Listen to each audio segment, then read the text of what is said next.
Why Indian market is dead. अब इसका answer है वो मुझे देने की ज़रूरत नहीं है। जितने भी मेरे भाई है वो इंडियन शेयर मार्केट के अंदर है वो ट्रेड करते हैं, उनको ये इसका आंसर वो पहले से पता है। निफ्टी ने लास्ट 1 साल के अंदर है वो -6% का रिटर्न दिया है। अगर आप बाकी कंट्रीज़ के कंपैरिजन में अपने कंट्रीज़ के जो शेयर मार्केट को कंपेयर करोगे तो यहाँ पर काफ़ी बड़ा, यहाँ पर अगर आप देखोगे तो अपना -6 में है और वो लगभग 100-200% तक। आप ताइवान का मार्केट देखो, पहले वो कौन से नंबर पे आते थे, तो अब वो हमसे भी आगे तक बढ़ चुके हैं। और यहाँ पर अगर मैं आपको एक और रिपोर्ट दिखाऊं कि जो एफएनओ का अभी एक और रिपोर्ट है वो निकल के आई है। जिस टाइम पर मैं 2021 में ट्रेडिंग किया करता था तो उस टाइम पर जो एवरेज लॉस है वो 50,000 के आसपास था, लेकिन अभी जो ये लॉस है वो बढ़कर 1,17,000 रुपये के आसपास से वो हो चुका है। एफएनओ ट्रेडर्स है उनकी भी संख्या है वो -20% से घटी है।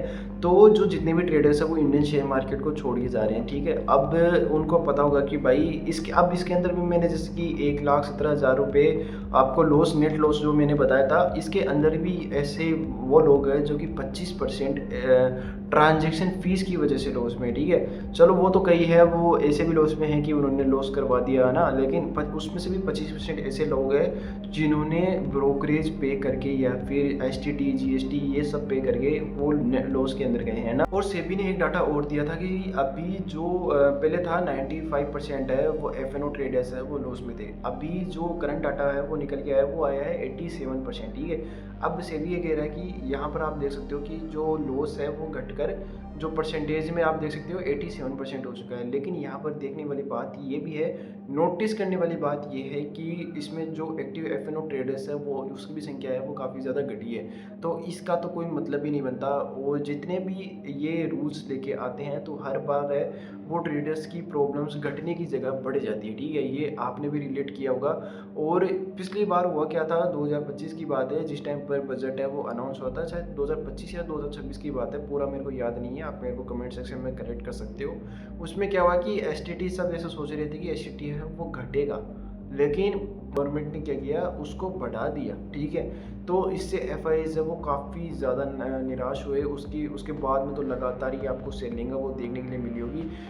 अब मैं आपको एक चीज़ और बताता हूँ कि इंडियन शेयर मार्केट है वो कब का क्रैश हो चुका है, ठीक है। अब मैं ये बात क्यों कह रहा हूँ इंडियन शेयर मार्केट कब का क्रैश हो चुका, अगर आप सोच रहे हो कि निफ्टी यार अभी तो 23-24 हज़ार के लेवल पर है, वो भाई कब का क्रैश हो चुका, क्योंकि ट्रेडर्स है वो कब की गायब हो चुकी है, जो कि एक्टिव ट्रेडर्स है, जो कि मैंने अभी आपको बताया था। दूसरी बात यह है कि अगर आप बाकी कंट्री के कंपेरिजन में अपना कंट्री के शेयर मार्केट को कंपेरिजन करोगे ना तो ऑलरेडी क्रैश हो चुका है भाई। कईयों के तो एकदम डबल अपने से, भाई पाकिस्तान वाले अपने से बढ़िया रिटर्न दे रहे हैं, उनके भी 50-50 60-60% रिटर्न है भाई। आप खुद जाके चेक करो कि अपना मार्केट कहाँ पर और उनका अब कई है वो ऐसा कहेंगे कि भाई जो अभी वॉर चली थी तो वो ये उसकी वजह से हुआ, ठीक है।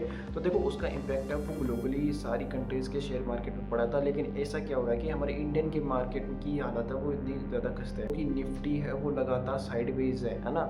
मैं भाई जिस टाइम पर 2021-22 के अंदर जब ट्रेड करता था ना भाई, इतना ज़्यादा ईजी होता था, 8वीं क्लास का बच्चा भी इस मार्केट में प्रॉफिट करता था।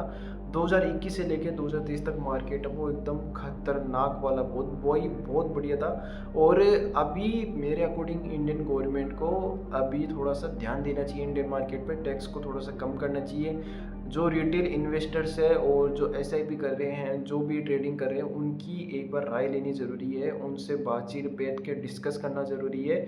और देखो अब कई लोग ऐसा सोचेंगे कि एफएस ने इतनी लगातार सीलिंग कर दी तो उसके बाद में क्रैश है वो क्यों नहीं आया।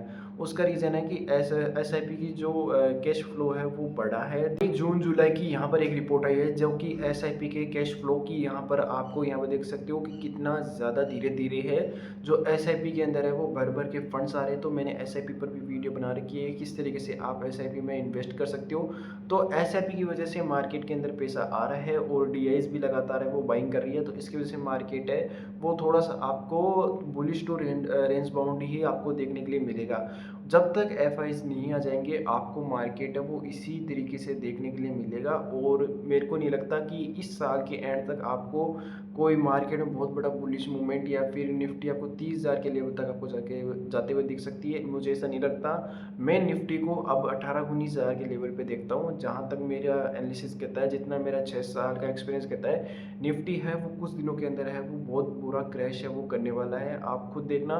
क्योंकि इन्फ्लेशन है और जो अनएम्प्लॉयमेंट रेट है वो काफ़ी ज़्यादा इंक्रीज़ हो चुका है। और ये सारी की सारी चीज़ें जब बढ़ती है और जो शॉर्टेज आ रही है अगर आप देखोगे ग्लोबली, तो उसका जो इम्पैक्ट है वो यहाँ पर इंडियन शेयर मार्केट पर भी आपको देखने के लिए ये भी है कि इंडियन शेयर मार्केट के अंदर ऐसी कोई पर्टिकुलर स्टॉक नहीं है या फिर ऐसी कोई कंपनी नहीं है जो कि एआई पर काम कर रही है।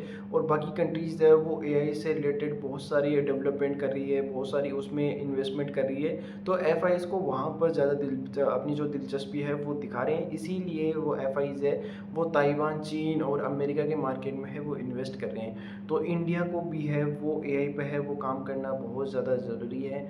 अभी अपने एआई से क्या जैसे मैंने खुद ने देखा, अपने वाले तो थोड़े अलग ही है।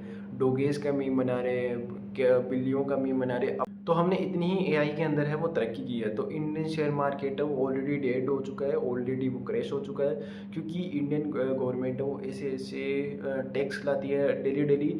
और सेबी भी ऐसे ऐसे रूल्स लाती है जहाँ पर जो रिटेलर्स को है वो लगातार है वो लॉस से होता रहता है। तो ये मैं कुछ रीज़न से वो मानता हूँ जहाँ पर इंडियन शेयर मार्केट है वो डेड हो रहा है। और ये वीडियो आपको कैसी लगी मेरे को कमेंट सेक्शन में बता सकते हो। मिलते हैं नेक्स्ट वीडियो के लिए, टाटा बाय बाय।